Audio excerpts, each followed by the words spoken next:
What is this stuff with not mixing meat and milk that the rabbis have put on people for so many years?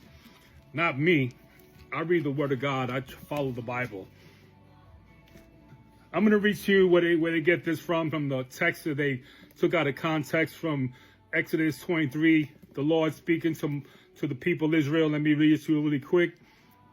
Verse 19 of Exodus 23, it says, "Bring the best of the first fruits of your soil to the house of the Lord your God. Do not cook a young goat in its mother's milk." But what's the context? Why did God say this to them?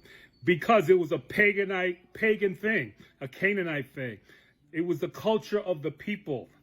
They were doing that. So God is saying, don't copy their behavior. Don't believe me. Go down to verse 33. Or 32 rather. It says, "Do not make a covenant with them or with their gods. Do not let them live in your land, or they will cause you to sin against me, because the worship of their gods will certainly be a snare to you." I got another verse for you. You're in the Torah? All right. Watch this. 34. Exodus 34. Real quick. Same thing. Let's go a little further down. Let's read 34 and 15. Watch this. This is going to blow your mind.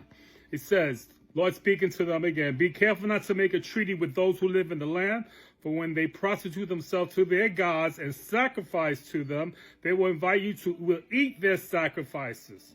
And then you read the rest of the chapter. You get a full context of what the Lord was saying with the concept. So all this stuff that people have been observant with making two sinks, and it's all this separating knives and forks. It's bondage. It's not of the Bible. It's something that the rabbis conjured up because they misinterpret the text. What about Abraham? Remember Abraham? Real quick. I got one more verse for you. I love this. Abraham, God sits with Abraham and tells them to mix meat and milk. You don't believe me? Exodus 18:7. Let me put my glasses on once again. I'm going to be done. Watch this. Exodus 18 and verse 7. Read the whole chapter, but watch this. Verse 6 says, "So Abraham hurried into the tent to Sarah." He said, "Quick."